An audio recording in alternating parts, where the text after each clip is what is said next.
Kuonde tiegruok mamalo osechako timo ikruok makare motelo ne rwako ayanga jopuonjre mag CBE e mbalariany chakre higa mar 2029.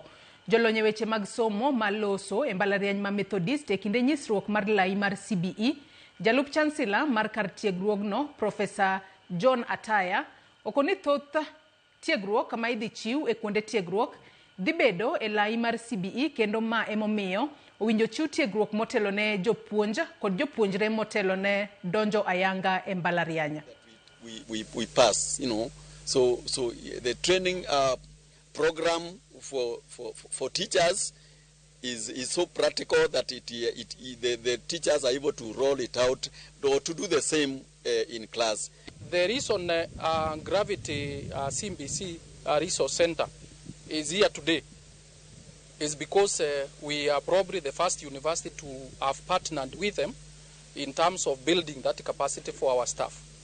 From the training, of course, we are setting up our own model center that will be able now to use so that we scale the training. Many of our schools are compliant with CBC, CBE and education. School of Medicine and Pharmacy, fully compliant. Including the assessments, they are fully compliant. Okay? School of Computing and Informatics, compliant.